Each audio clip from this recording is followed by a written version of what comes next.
Hi there, everyone, and welcome to the Daily Gardener, and thank you for listening. I'm your host, Jennifer Ebling. It's July 15th. Today we celebrate Saint Swithin's Day, and we'll also learn about the English architect who brought classical Roman architecture and the Italian Renaissance to gardens. We celebrate the botanist who attempted to sell his cow in order to buy a botany book by Robert Morrison. And we also celebrate the birthday of a botanist and a teacher of Emily Dickinson. And we'll also learn about the grand opening of Niagara Falls. Today's poems feature insects, and we grow that garden library with a book about making gardening and yard work less work and more enjoyable. And then we'll wrap things up with a heartwarming story about a beloved gardener and a journalist from Ireland. But first, let's catch up on some gardener greetings from around the world and today's curated news. First up is an email from Jill in Roseville, Minnesota, who asked if I could identify what was eating her milkweed. She shared a picture of a leaf from her milkweed, and it had these little tiny caterpillars all over it. And if you're growing milkweed, you just may run across a similar thing. These small little caterpillars are actually milkweed tussock moth, and they rely on the milkweed as well, just as the monarch does. Now, to deal with this, you can either remove them, or if you have plenty of milkweed, you can let them be. It's really up to you. Now, milkweed tussock moths are just like the monarch in the sense that they need milkweed to survive as well, although they can also eat dogbane. So they have a little bit more diversity in terms of their host plant options. And this is the challenge when we put something in our garden, whether it's milkweed or anything else, and we're hoping to attract a certain species. Well, you just may attract another species that you had no idea about. So this is really an opportunity to learn about the relationships between plants in our garden and other living creatures. Now, as for my garden, I have a number of milkweed plants in a variety of locations. So if I encountered this situation, I would probably leave these guys alone in the hopes that some of my other milkweed patches would be sufficient for the monarch. Now, if you don't have that luxury, if you have a smaller garden and you really want your precious milkweed to be reserved for monarchs, then you'll have to control things like these other species that may find their way to your milkweed. So something to consider. All right, next up is a birthday greeting for Mary Elizabeth. She's 75 years old today, and her daughter sent in a picture of her standing in front of her sunflowers. Mary Elizabeth is a lifelong gardener, and she says it's her secret to staying young, and I couldn't agree more. Well, before I close out gardener greetings here, I just have to say that this morning I'm recording on my deck, and I've been watching this robin building a nest. And then she's flying up about 30 feet to this pine tree in front of me, really, really tall old pine tree that's part of this old growth forest that's all around this area up here where we're at. And she keeps grabbing my attention as she's swooping down to find material to build her nest. Oh, there she goes again. Anyway, it's just part of the wonderful thing about being able to record outside. And it's a wonderful benefit of just being able to sit in the garden, which I hope you get a chance to do today and every day for that matter. Primarily because it's so grounding. It's so good for us to be out in nature. And we're living through a very difficult time. And that takes a toll. And I don't know about you, but every now and then it gets to me and it just hits me. And I miss the way things used to be. Yesterday, I was sitting on my couch and I just had this moment where I started crying. And my youngest son came up to me and he's like, "What's going on? What's the matter?" And I just said, it's nothing in particular. It's just that I miss just going somewhere. And don't we all miss that? And so even though we're living with this constant undercurrent regarding COVID or our family or our friends or the economy, spending time in nature in our gardens is really so helpful. And I have to say that it's not only a delight for me to spend time in my own garden, but to see what you guys are doing in your gardens. And I think that's very important. Every day that we're able to be in our gardens, we're doing something good for ourselves. We're doing something healthy. And every time we hear about somebody else doing something in their gardens, that's also good for us. That's also a very healthy thing to be seeing and learning from and hearing about. So please keep sending in your gardener greetings. And if you'd like to participate in the gardener greetings segment, all you need to do is share your pictures and your greetings, your birthday wishes or anniversary wishes, or even little garden stories. And go ahead and send them to me at jennifer@thedailygardener.org. And another easy way that you can share them is in the Facebook group for the show. So go ahead and do that. If you haven't done it yet, you've been meaning to do it, just take a second today, sit down and share images from your garden with us. It's just a simple way to add something positive and healthy and share it with other gardeners from around the world. All right, here's today's curated news. Today's post is something that I read from the Global Plant Council in June. This post came out and the title really caught my attention because it says, "New research pinpoints which of the world's trees are climate change ready." And this is really such a great question to ask because as home gardeners, most of us will probably plant a tree this summer. And wouldn't you like to plant a tree and know whether or not it can handle some of the temperature changes that we're all experiencing?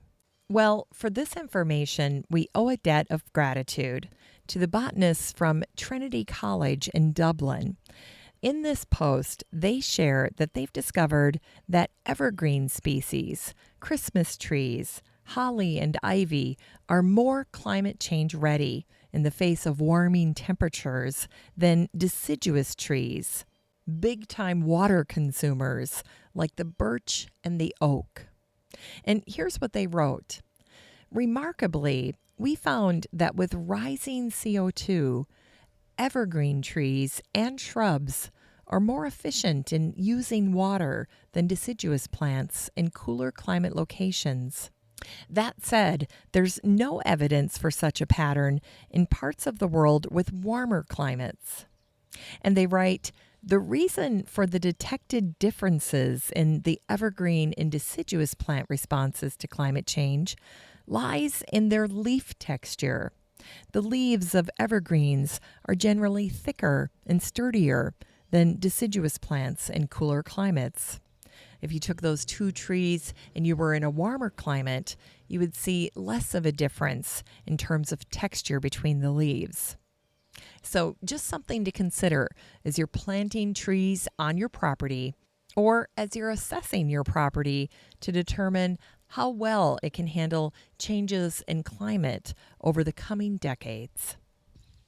Well, speaking of weather, today is St. Swithin's Day. St. Swithin was the patron of rain, and the saying goes, if on St. Swithin's Day it rains, it will rain for 40 more days. St. Swithin was a beloved English monk, and he lived during the last part of the 9th century. When he died, he asked that he be buried outside. He didn't want to be buried inside a building or a cathedral. He said he wanted his grave to be able to experience the rain. But 100 years after he was buried, the church decided to move his body to the inside of a cathedral, something Swithin apparently never wanted. And all throughout the next 40 days, it rained, it poured, and there were storms. And that's the origin story for the legend of Saint Swithin. And it resulted in this little rhyme that was passed down through the ages. Saint Swithin's Day, if it does rain, full 40 days it will remain. Saint Swithin's Day, if it be fair, for 40 days 'twill rain no more. That last couplet doesn't rhyme very well, but that nonetheless is how it went. So there you go. We'll see if it rains today and if it's going to rain the next 40 days. You can thank Saint Swithin. All right, that's it for today's gardening news. Now, if you'd like to check out my curated news articles or original blog posts for yourself, you're in luck because I share all of it with the listener community in the free Facebook group for the show. It's called the Daily Gardener Community, and all you have to do is request to join. It's completely free. You don't have to take notes on anything you hear about in the show, and you don't have to track down links. So if you want to read more about that study that was done about climate change and evergreen trees, or my original post on Saint Swithin, you can find them all in the Facebook group for the show. So the next time you're on Facebook, just search for the Daily Gardener Community and request to join. I'd love to meet you in the group. Here's today's brevities. Today is the birthday of the English architect Inigo Jones, who was born on this day in 1573. Inigo introduced classical Roman architecture and the Italian Renaissance to England. He left his mark on London building designs like the classically styled Queen's House for Anne of Denmark. Today, gardeners remember that Inigo designed the layout for Covent Garden Square. The Duke of Bedford asked Inigo to build a residential square using the Italian piazza for inspiration. The Duke felt he had to include a church, but he told Inigo to put up something simple, like a barn. Inigo's famous response was that the Duke would have the finest barn in Europe. Covent Garden became the famous setting for London's farmers' market for over 3 centuries.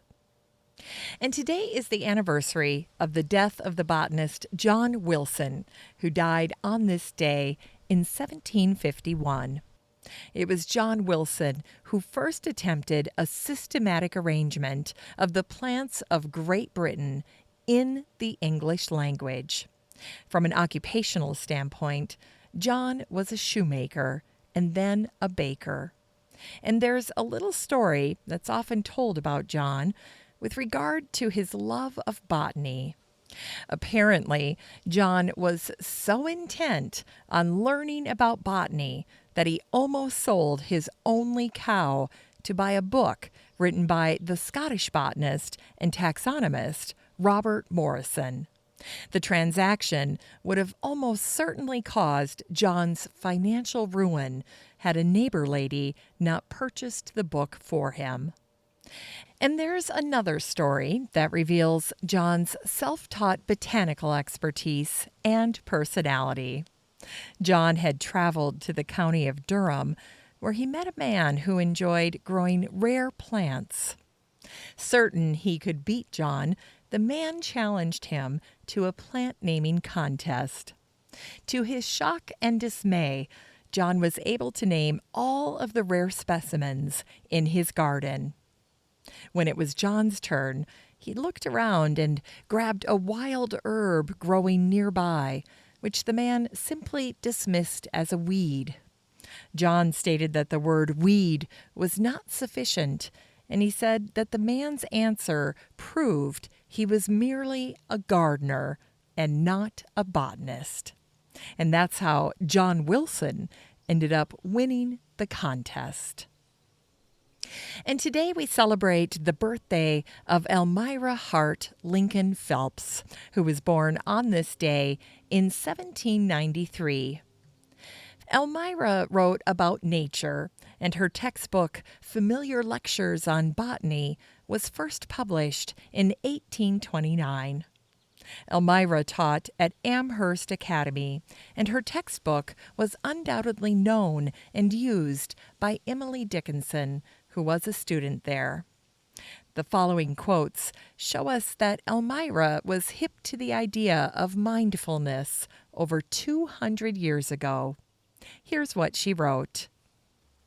How often are the beauties of nature unheeded by man, who, musing on past ills, brooding over the possible calamities of the future, building castles in the air, or wrapped in his own self-love and self-importance, forgets to look abroad or looks with a vacant stare. Each opening bud and care-perfected seed is a page where we may read of God. And today is the day, back in 1885, that thousands of people watched as Niagara Falls was officially opened. The area had been completely cleaned up, improved, and made accessible. Prior to the restoration, Frederick Law Olmsted said of the falls, "I have followed the Appalachian chain almost from end to end, and traveled on horseback in search of the picturesque over 4,000 miles without finding the same quality of forest beauty which was once abundant about the falls." In unearthed words, today's poems are about insects. This first one's by the English Romantic poet John Keats, and it's called On the Grasshopper and the Cricket. The poetry of the earth is never dead. When all the birds are faint with the hot sun and hide in cooling trees, a voice will run from hedge to hedge about the new-mown mead.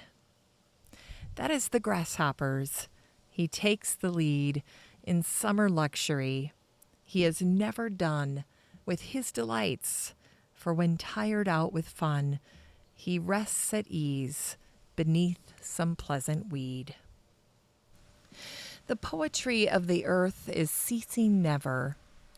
On a lone winter evening, when the frost has wrought a silence, from the stove there shrills the cricket's song in warmth, increasing ever, and seems to one in drowsiness half lost, the grasshoppers among some grassy hills.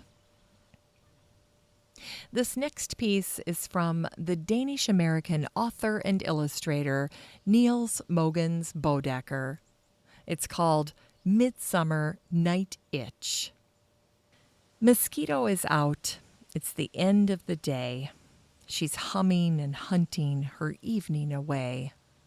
Who knows why such hunger arrives on such wings at sundown? I guess it's the nature of things.